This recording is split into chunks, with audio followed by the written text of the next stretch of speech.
It's finally been a whole year with DC Universe. There have been some highs and lows. Hello, darkness, my old friend. I've come to talk with you again. But what do you actually get with this service? Is the service even worth getting? Are the original series any good? What about the comic book and movie library? Well, all these questions and much, much more are going to be answered right now in this kind of, sort of, comprehensive review.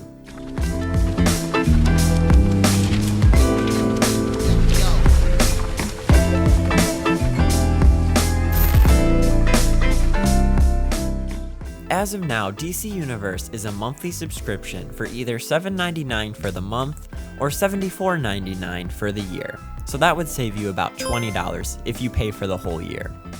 Overall, it's a pretty fair price since other services like Netflix and Hulu are $12 a month.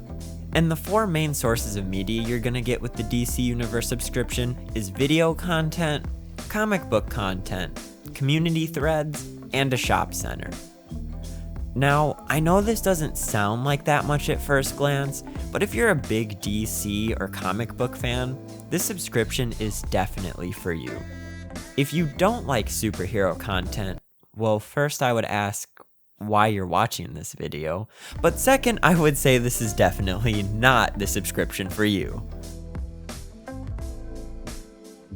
So far, DC has come out with 4 original series. At first, with the release of Titans last October, it raised a bit of concern and a decent amount of fuck Batman cringe. But if I really had to guess, I think Titans just had a very rushed production schedule because Doom Patrol and Swamp Thing are much better originals than Titans Season 1. Plus, Titans Season 2 is looking significantly better. DC also revived Young Justice, a fan favorite by many fans, so bonus points for that. The series are spaced out over the year, so new content is always available every week, which from a marketing and viewer standpoint is pretty good. Also, DC has their animated originals that usually show up within 2 to 3 weeks after their commercial release.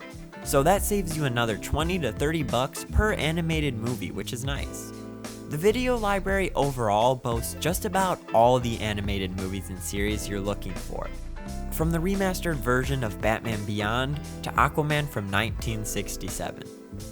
Almost every single animated DC media is on DC Universe. However, when it comes to live action, that's where things start to change.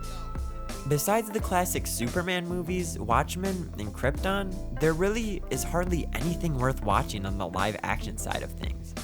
Yes, there are the new original series, but any movies that are related to the DCEU are not on Universe. I understand that Warner Brothers most likely still makes a good amount of money from these movies like Dark Knight, Wonder Woman, and the newly released Shazam, but if you would at least cycle through some of these movies, that would be a quick fix. So, if you like animated movies, you'll be happy with the content. But if you're looking for more of the current DC movies, you're straight out of luck for right now. The comic library is a bit similar to the video content. Batman Rebirth is currently on issue 77, while DC Universe is on issue 54. There isn't a ridiculous gap, but there's still a noticeable one. Also, a ton of New 52 comics are missing from the library, which sucks because Rebirth and New 52 are the same continuity. It's basically like only being able to watch Endgame. Sure, you can understand what's going on, but watching every movie before it pulls you deeper into that universe. And once again, classic comics like Batman Hush and Watchmen are not on DC Universe. There is a large selection of older comics from what I can tell, but you're not going to find every comic you're looking for. That being said, there is definitely something that you will find of interest on this site. Also, a comic issue goes for $3.99 a piece, so you can easily get your money's worth if you just read a few comics. One of the coolest features that DC Universe has for comics is the comic panel reading mode. It's great for reading on the go or just for fun. Also, it obviously hides all the other panels and gives the comics a bit more of dramatic and tension-filled moments with each swipe. It's something simple in theory, but very effective in practice, as it would be impossible for me to read a whole comic book page on my iPhone. So, the comic panel mode is a very welcomed addition. The community feature on DC is something I really barely pay attention to, but it's a nice place to discuss the new movies, TV shows, or comics that are coming out by DC. It's basically a cleaned up version of Reddit. Personally, I don't feel the need to look at it, but it's a decent feature to have. Also, not that many people use this feature from what I can tell, so I don't expect too many people to join in on the threads. DC Universe also has a news and encyclopedia tab, so you can get the latest scoop on official DC news. If you don't know about a certain character, you can use the encyclopedia, which is basically just a verified wiki page that has just about every single DC character on it. These features are pretty basic, but again, they're pretty nice inclusions nonetheless. Finally, we have the Merch Center.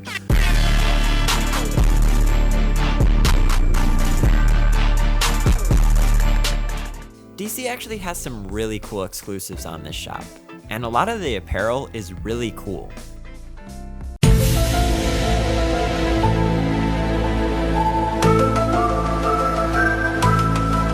I figured the shop would have stuff that you could just get at a Target or a Walmart, but actually they have artwork I've never seen before.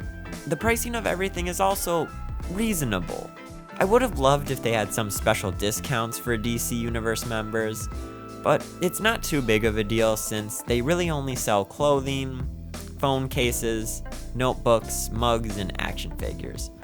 Other than that, you're not really going to find much else on there. So, is DC Universe worth the subscription?